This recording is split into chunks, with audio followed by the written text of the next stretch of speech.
I can't. Every time I think about Dark Souls 1, this is the first thing that pops into my head. Why From Software? Why did you have to make him limp and fall down? You monsters. I can't do this. See ya. 5 minutes of crying later. Hello everyone and welcome to my channel. I have decided to focus this episode specifically on its level design, which I believe is possibly one of the most loved aspects about the whole franchise. If you have any suggestions about the video or potentially any games that you would like to see me play, leave a comment down below. Please like and subscribe if you enjoy the content. And now let's begin with the analysis. Why do I think that Dark Souls 1 level design is outstanding? There are multiple reasons. In this video, I will go through all of them in depth. Let's begin with the geography and architecture of the world. It just makes sense. I know, it sounds obvious, but it's not. Let's explain what I mean by it. More often than not, in video games, you will find yourself in beautiful areas that can be very immersive and aesthetically pleasing, but don't make any sense from a structural point of view. In Dark Souls 1, everything that you see is intuitively placed. If the player sees something from the top of a building or a castle, they can probably reach what they see in a way that it's not overly complicated, but intuitive. For example, they might need to use their eyes to follow the path and see at which point their current path connects to others. They can then go and verify for themselves. Or, if they see a balcony that connects to a rooftop, they will start observing their surroundings for ways to access it. The game does an amazing job at using its architecture and layouts to guide the player in a way that creates curiosity and sense of wonder, rather than frustration or boredom. There are no invisible walls, no teleport points that joins two different areas together, except for Sense Fortress to Anor Londo. Overall, there are no geography setups that aren't for the most part realistic.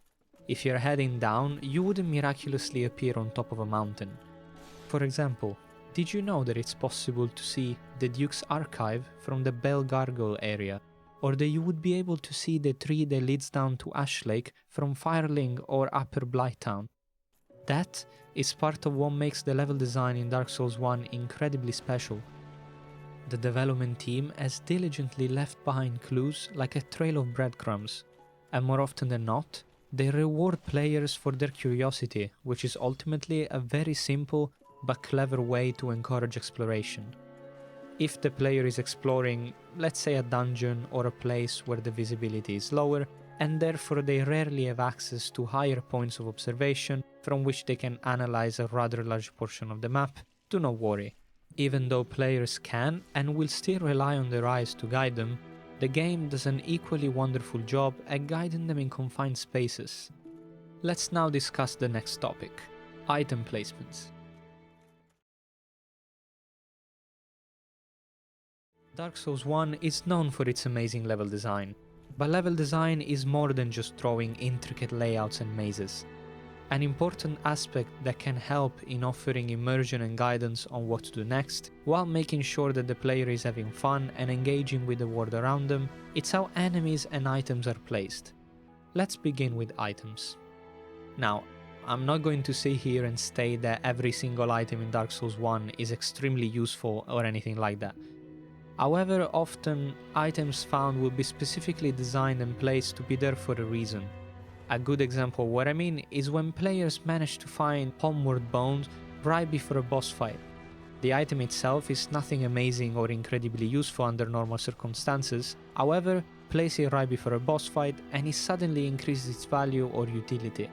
It might give the player a chance to escape, should they require it during the fight, to save many souls that they don't really want to lose.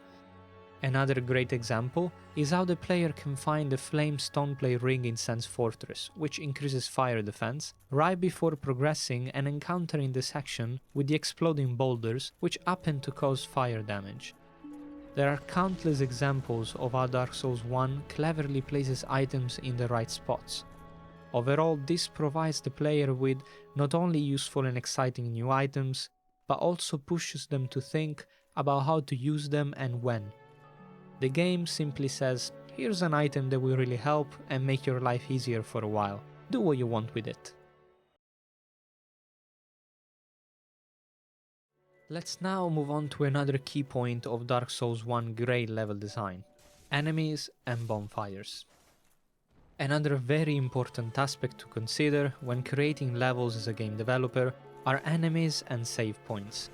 When thinking of enemies in a level, there are many important aspects to consider, such as enemy types, enemy moveset, and enemy location. Dark Souls 1 uses enemies extremely well, to the point that just a couple of them placed in a very strategic position can provide a challenge that shapes the entire experience of the area, as well as setting a very strong first impression. Yes, I'm talking about you guys, dear archers in Anor Londo. Correct use of enemies can really impact the level design and add on to the vision that the developers wanted to achieve for the specific place. They can provide the player with a strong challenge and therefore feel a lot of pride when defeated, or be used as a tool to make the player feel powerful, for example by placing very weak enemies in a spot where they have just found a new weapon to try that can be used to one-shot them, or on the other hand, to enhance the feeling of frustration through the use of large enemy groups or enemies that have very overwhelming movesets and attacks.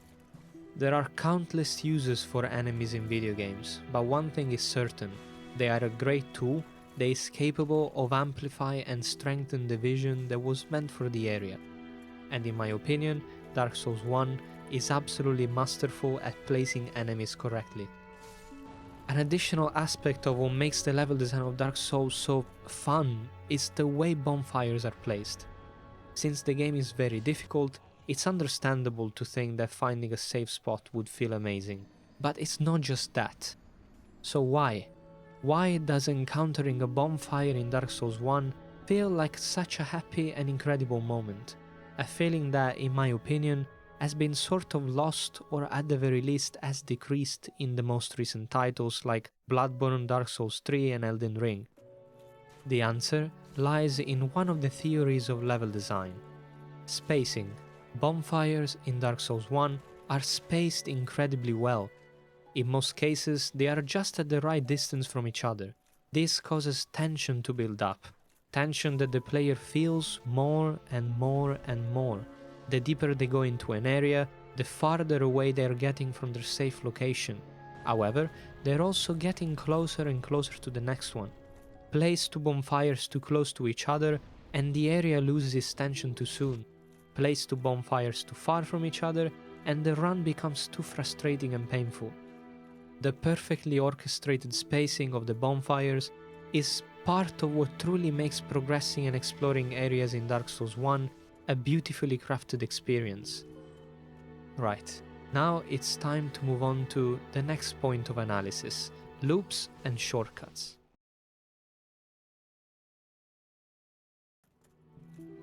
Come on guys, we're talking about what makes Dark Souls 1 level design so great, and you think I wouldn't have mentioned its loops and shortcuts?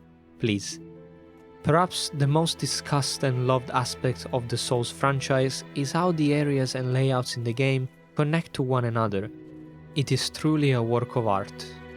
The game does an outstanding job at making the player feel like they've progressed through environment after environment, and yet they suddenly open a door or taken an elevator that led them right to the beginning of the game. Very few video games are capable of such intricate and naturally flowing level design. For example, right after the player arrives at Firelink Shrine, they won't be able to tell that this area is extremely well connected to many others of the game. Only later on they will understand how everything leads back here.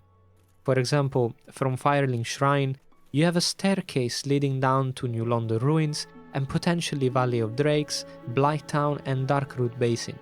You can use the doorway to the right of the Crestfallen Warrior, and you will find 3 more doorways leading respectively into some different ruins. One leads to the Catacombs, one leads to Petrus of Thorolund, and one takes you to some nice firebombs. Who doesn't want some firebombs after all? A very iconic sentence that most players would recognize is "does not open from this side." There are countless examples of how the player initially is stopped from accessing an area due to a closed gate or door while exploring, and then they are naturally brought back to that very gate or door from the other side. unlocking a shortcut that allows them to cut a fairly big portion of a new area, therefore providing a more safe route when exploring or running back to a boss. For the sake of the analysis, let's give a couple of examples of major known shortcuts that the game has to offer. It wouldn't feel right not to mention the notorious New London Ruins shortcut. To unlock this, player must have selected the Master Key as their starting gift. From Firelink Shrine, the player would have to head down to the elevator that leads to the New London Ruins. If the player possesses the Master Key, they will be able to open a locked door, which will bring them straight to the Valley of Drakes. This potentially let you access Blighttown and Lost Izalith without setting foot into the Undead Burg. Another great example of a shortcut that doesn't require any starter item is the elevator in Sense Fortress. Every player that has played Dark Souls 1 knows how frustrating and difficult it can be to explore Sense Fortress thoroughly and reach the top. Having to start from the bottom over and over and over again can be truly a challenge. However, after the player reaches a certain point, they will be able to unlock an elevator that will take them all the way down to the beginning and back. This allows the player to pretty much skip most of the fortress and continue from a point that they feel they have actually earned. The game offers many shortcuts or loops of this kind.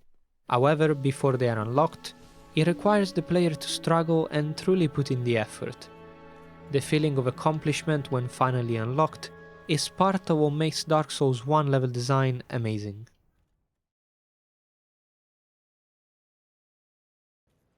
Overall, I believe that Dark Souls 1 is an absolute masterpiece of a game that was way ahead of its time and that possibly set the bar and rules for what great level design is supposed to be like. A wonderful, interconnected and challenging world to explore that ultimately will feed you its wisdom and knowledge through countless defeats. After all, the whole Dark Souls franchise is known for its crushing difficulty. A lot of players, casual and not, have struggled over and over again, myself included of course. In my opinion, the game is a perfect metaphor for life itself, and if I had to encapsulate the games into one quote, I would imagine something along these lines. Victory is only given to those who are willing to persevere. Of course, victory in life can mean many different things. It can mean achieving your goals, your dreams, your greatest ambitions, but it can also be applicable to our own boring everyday life. Get out of bed at the right time, keep yourself trained, eat well, have fun, be disciplined, and so on. Because at the end of the day, in my opinion anyway, Dark Souls, it's not about being the strongest or the most powerful. It's about facing adversities with absolute and unwavering will, knowing that no matter how many times it will take, no matter how many times life will knock you down, you will try again and again, and ultimately achieve victory. And that is a very important lesson to learn. Alright guys, this is it for the video. I hope you enjoyed the content and the analysis of why I believe that Dark Souls 1 level design is truly great. Thank you so much to all of you who stuck here until the end. I hope you enjoyed the content. I really hope that this channel will soon grow in a nice community where we can all share our opinions on video games and what makes them great. If you enjoy the content, please leave a like and subscribe. It really helps the channel grow. Also for this video, I had decided to remove the gameplay section. I'm just testing and seeing whether you guys enjoy more pure analysis or pure gameplay footage or both. Regardless, if you have any suggestions, please leave a comment down below. Thanks guys, and I will see you next.